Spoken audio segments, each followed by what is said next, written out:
오늘 우리에게 주시는 하나님 말씀 신약 성경 히브리서 4장 12절 한 절 말씀입니다. 히브리서 4장 12절 한 절 말씀, 제가 가진 성경책 신약 성경 356면에 기록되어 있습니다. 히브리서 4장 12절 한 절 말씀입니다. 주신 하나님 말씀 제가 봉독하겠습니다.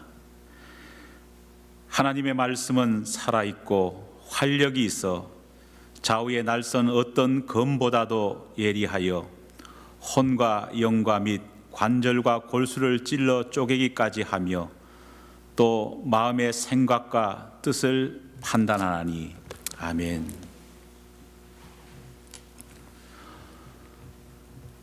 낙타털 옷을 입고 허리엔 가죽띠를 두른 한 남자가 인적이 드문 유대 광야에서 회개를 선포하고 있다는 소문이 금세 예루살렘 전역에 퍼지기 시작했습니다. 상식적으로 생각한다면 말씀을 선포하는 사람이라면 당연히 사람들로 붐비는 시장이나 아니면은 광장에서 말씀을 선포하는 것이 상식적으로 합당합니다.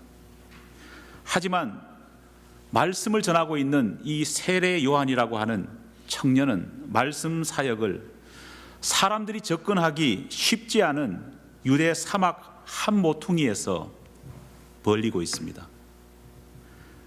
얼마나 많은 사람들이 그에게 찾아와서 그의 말씀을 들을지 그것에는 전혀 관심이 없어 보입니다. 하지만 그런 그의 말을 듣기 위해 결코 짧지 않는 그 거리를 걸어서 게다가 한낮 뜨거운 태양빛을 이겨내고 많은 사람들이 그곳에 찾아왔습니다. 분명 이런 악조건들을 감내해가면서 그곳에 찾아온 사람들은 보통 사람들은 아마 아닐 겁니다. 말씀에 대한 남다른 열정이나 믿음을 소유하지 않고서는, 그것이 아니라면 어떤 특별한 목적을 가지고 있지 않다면 그런 힘든 여정의 과정들을 감내하면서 선지자의 말씀을 듣기 위해 그러한 불모지로 찾아오지는 않았을 겁니다.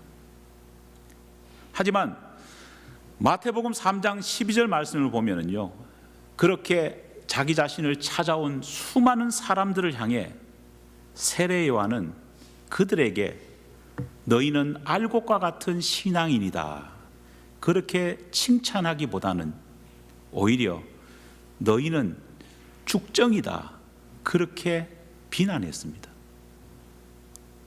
여러분, 알곡과 쭉정이의 차이가 뭔지 아십니까?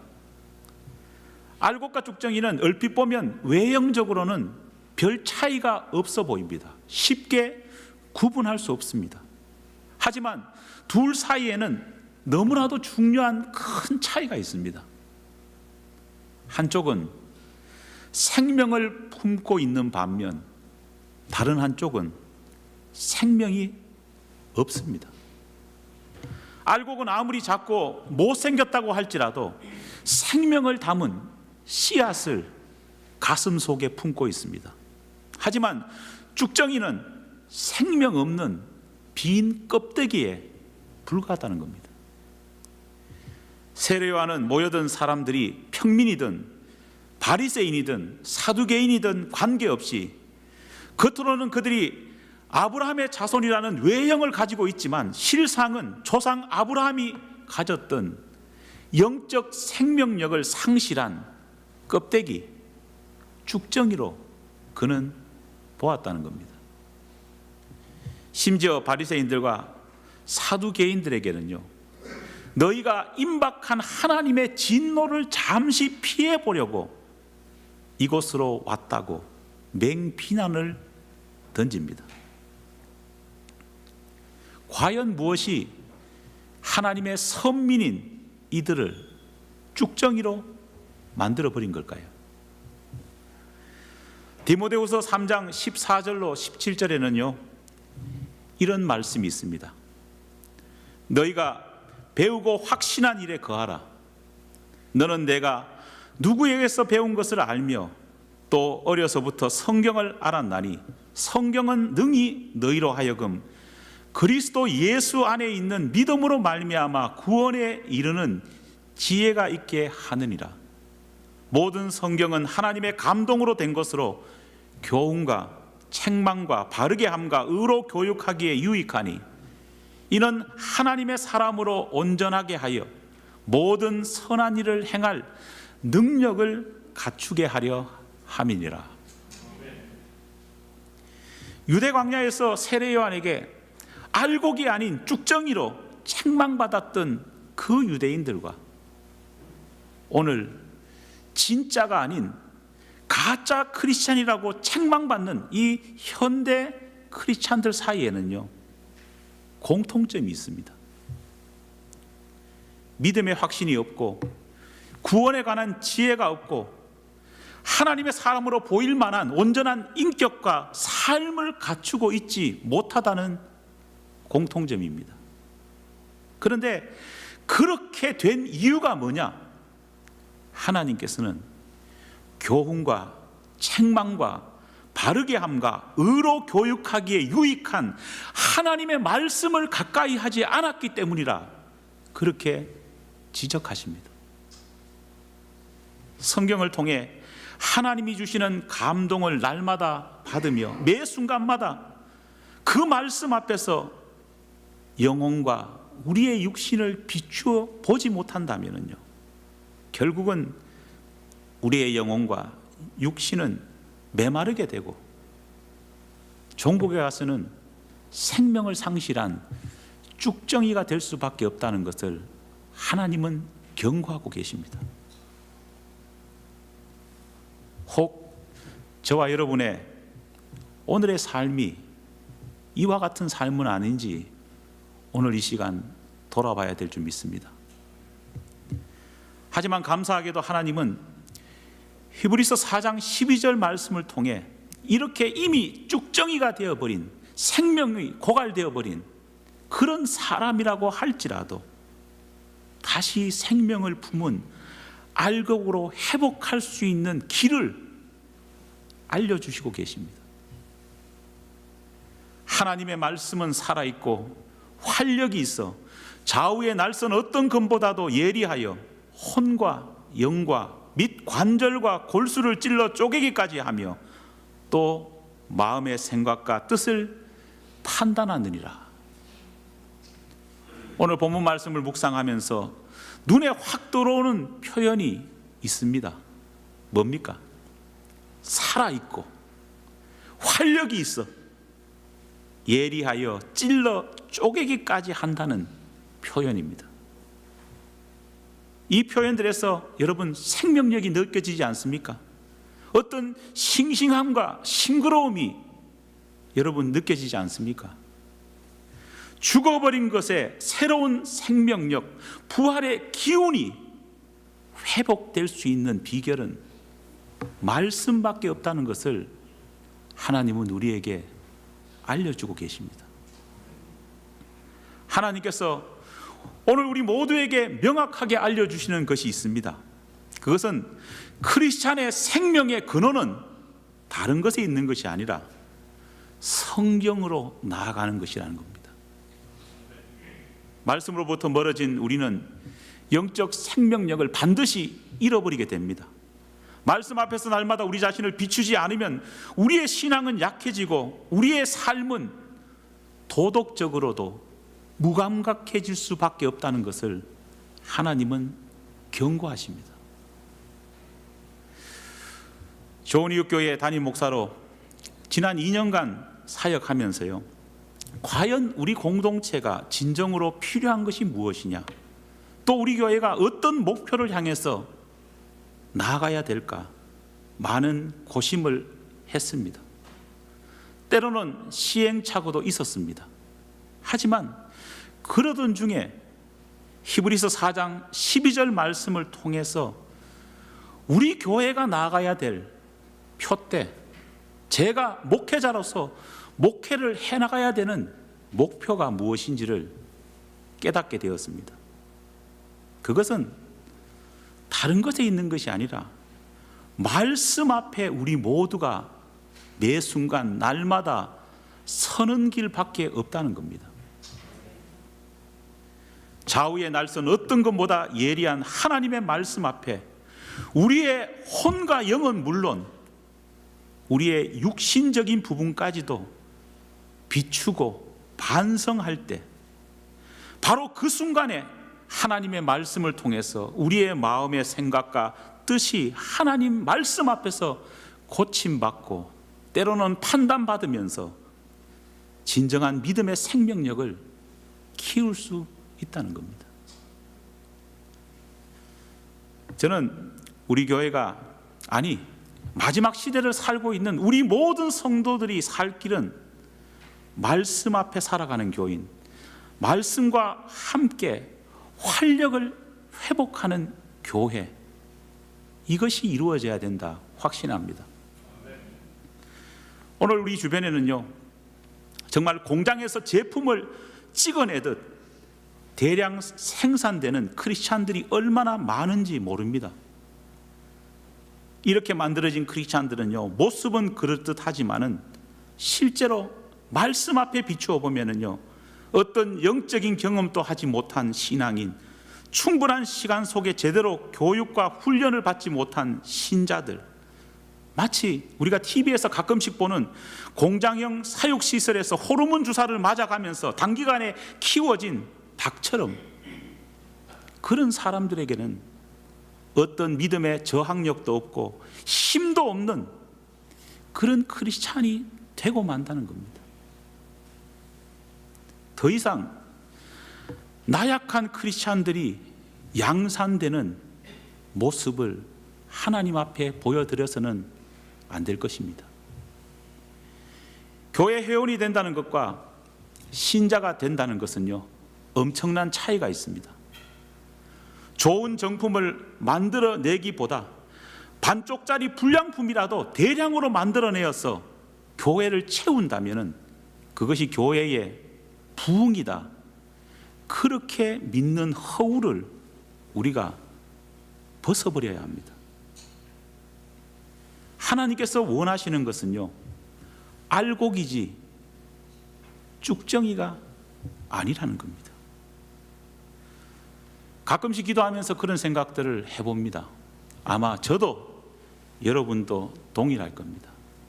우리가 모두 주님 앞에 서는 그날에 무엇을 하고 왔느냐 물었을 때에 우리가 부르고 우리가 기억하는 많은 사람들이 주님 앞에 알곡으로 평가받지 못하고 다 쭉정이라 그렇게 평가받는다면요, 얼마나 큰 두려움 앞에 우리가 서게 되겠습니까? 영어 성경에서 히브리서 4장 12절 말씀을 읽어보면요, 하나님의 말씀을 표현한 좌우의 날선 어떤 검보다 예리하다는 이 말을 영어 성경은 어떻게 말하고 있느냐, 더블 엣지 스워드라고 하는 말로 표현하고 있습니다. 저는 이 말씀을 근거로 해서 우리 교회가 품고 나가야 될 세부 목표를 여러분과 함께 나누기를 바랍니다. 이 목표는요, 한두 해 우리가 해보고 그냥 그만두고 수정할 그런 목표가 아닙니다. 이 목표는 제가 좋은 이웃 교회를 섬기는 한 계속해서 우리가 가져야 될 공통적인 표대입니다. 먼저 더블이라고 하는 단어를 보면서요, 저는 discipleship이라고 하는 말을 생각해 보았습니다. 제자 훈련, 이것이야말로 우리가 대량 생산된 그러한 반쪽짜리 불량품이 아닌 정품이 될 수 있는 유일한 길입니다. 그리고 엣지라는 말을 통해서 저는 에반젤리즘, 복음 전파의 사명을 생각해 보았습니다. 그리고 스워드라고 하는 이 말을 통해 쉐어링이라고 하는 나눔과 섬김이라고 하는 단어를 생각해 보았습니다. 여러분, 좌우의 날선 어떤 검보다도 예리한 하나님의 말씀을 제대로 믿는 교회라면요, 반드시 모든 교우들의 믿음 가운데에 제자도가 있어야 됩니다. 반드시 모든 교우들의 마음 가운데에 복음 전파라고 하는 사명을 가슴 안에 품고 있어야 합니다.